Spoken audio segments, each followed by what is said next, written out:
Welcome back to another episode of Freedom Finance with Lanny, guys. We are going to take time today to dive into dividend income results. I'm gonna have to give a shout out to my boy Harris over at One Penny at a Time podcast. I'll put his podcast link in the description below in case you guys want to check him out. I actually was a guest on one of his episodes a few weeks back. It's definitely an awesome podcast. He's a great guy, so check it out. But yeah, I'm a 14 plus year dividend investor, and he said it would be a great idea to showcase what type of dividend income I earn now that I've been on the path for so long. Again, 14 plus years. So do you guys want to see what my dividend income results look like here from August 2023? Oh, you do? All right. Well, screw it. Let's go. Let's dive in.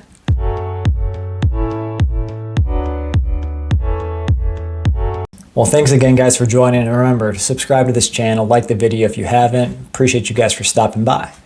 This is a big conversation, deep conversation, personal finance conversation here, guys, because I'm about to show you what dividend income actually looks like when you consistently invest for a long time. And again, when you look at the numbers, when I show you the numbers, don't think that I built this yesterday. Don't think that I built it last week, last year, 5 years ago. Again, been investing technically for 14 and a half years, nonstop, no pause, just consistently buying some form of stock, ETF, mutual fund from the 401ks each and every week, each and every month, each and every year. So there's a lot of compounding, a lot of dividend growth that's happened.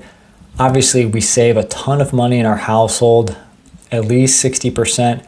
If not, we hit even higher targets, 70 to 80% plus. On that note, let me know in the comments if you guys want me to break down what the budget looks like, kind of where we save, what the income expense looks like, and I'll maybe dive into a video there. Maybe it'll help you look at your own budget and where you can save so that you can invest more and produce more income for yourself. All right, so here we go. I'll show maybe the final tally at the very end, but we're going to kind of routinely scroll through what the dividend stocks were that paid me. I'll maybe show a few things here on the screen so you can check it out so that you know that it's not BS. It's my true dividend payments that are being received. And every single dividend that I do receive is turned into dividend reinvestment or DRIP so that I can buy more shares when the dividend's received, which increases that dividend income. I personally DRIP. Let me know in the comments if you DRIP or not with your dividends. All right, well, the first couple stocks here we'll talk about, guys, it's ATT and Verizon. Yes, I own both of these wonderful dividend stocks. Obviously, Verizon hasn't stopped their streak for growing a dividend. ATT, as we all know, reduced their dividend back when they had all the massive spinoffs of DirecTV and Warner Media, which is now Warner Media Discovery, WBD. But AT&T and Verizon combined to pay me over $170, approximately $172 and change when you combine both in my taxable account. And my wife also, you'll see the W on the screen, she owns AT&T in her IRA, so she also received $35. So I received $84.08 from AT&T as well as $88.43 in Verizon. Remember, those are all being reinvested, so almost grabbed 3 shares of Verizon, grabbed a heck of a lot of shares of AT&T, over 4 plus shares of AT&T on that reinvestment. The next stock we'll take a look at, guys, is CVS. Want to highlight CVS because you guys know I've been trying to get to 100 shares of CVS stock, paused at around 94, 95 shares because I wanted reinvestment to kind of do its thing right now. So CVS, now that I've been building it up, paid me $55.42. They've been in the news with losing a large Anthem or Blue Shield contract from California. Obviously they're still acquiring a lot of different entities. So I'm very curious what CVS ends up doing, but I'm reinvesting right now. So within a year I'll probably be at the 100 share mark regardless with reinvestment.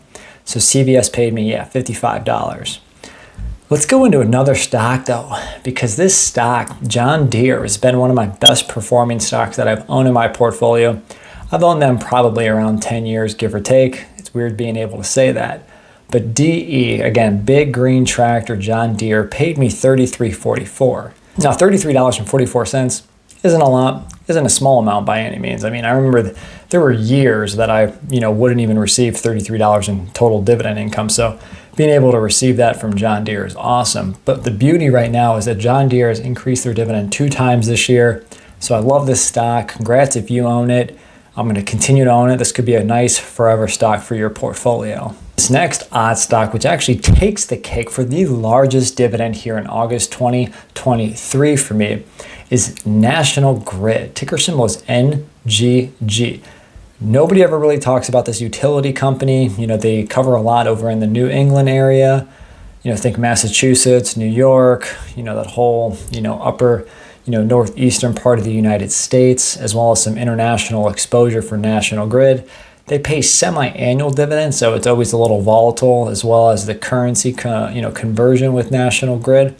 But yeah, they paid me over $200 this quarter, and technically for this half year, because they only pay twice a year. And that reinvested, obviously, to grab a few more shares for this high-yielding utility stock. And again, this is another one that I've owned probably for 10 to 12 plus years. See here, there's a lot of community banks that pay me. Citizens and Northern, ticker symbol there is CZNC.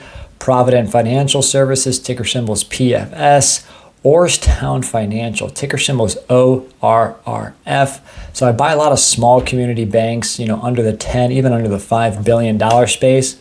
I know the industry well. Obviously, they got punished during the Signature, Silicon Valley, the whole banking crisis that we had earlier this year. So I was grabbing shares across the industry. So they pay me a lot of dividends. But another company that I do want to note is good old Kinder Morgan. Ticker symbol is KMI, guys. They pay me $62.99. I've owned them back when they were juicing up that dividend to when they completely cut the dividend when they had their credit rating totally butchered. So they've been increasing the dividend for the last, handful of years. They have right-sized their balance sheet quite a bit. I continue to hold them. I always ask myself, should I buy more? But given the history of that dividend cut, I currently am not buying more shares, but I'm reinvesting, the $63 to buy more Kinder Morgan stock. Another fun stock, as you see on the list here, is Starbucks. So Starbucks, who doesn't love the nice green logo? Who doesn't love, as an investor, driving on that morning commute to your job if you work from a 9 to 5, and you see those long lines of consumers waiting to buy that $5 coffee.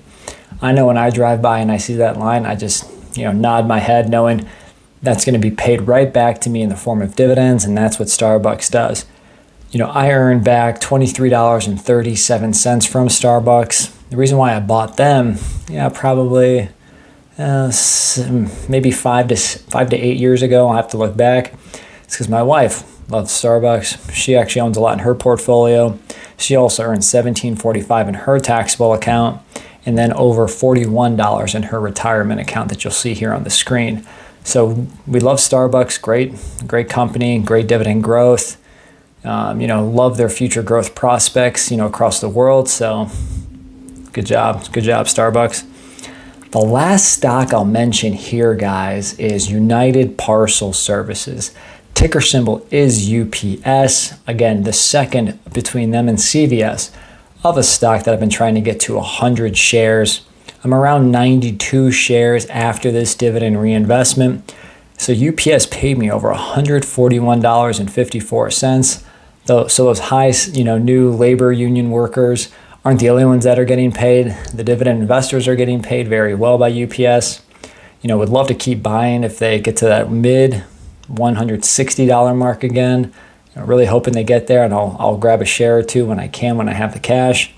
But reinvested, almost grabbed a whole share of UPS with $141. Again, 7 to 8 shares away from that illustrious 100 share mark.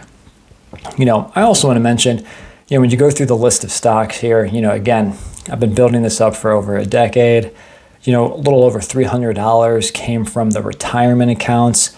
So in total, I made $1,711.37 in dividend income. How does this compare to last year? Well, my wife and I were up a little over 20% in dividend income. And really, it's mostly on the taxable side as well when you think about all the dividend growth, all the dividend reinvestment, as well as my blazing path to build those 100 shares of UPS and CVS. Those really added a jolt, as well as National Grid added a nice increase year over year. So again, $1,711 in dividend income, all being reinvested to buy back more shares, which increases my income even more. And that's the whole point of dividend investing in the accumulation phase, because I'm not ready to use it quite yet. So I want my income to grow. So I use this to grow my income as well. So there you have it, guys. This was the first video on my dividend income results. Let me know in the comments what you thought of it, what questions you have on the stocks that I own. Let me know what other videos you'd want to see from this guy. Again, if you haven't, definitely like the video, subscribe to the channel. Appreciate you guys stopping by. Keep saving, keep investing, and I'll catch you on the next one.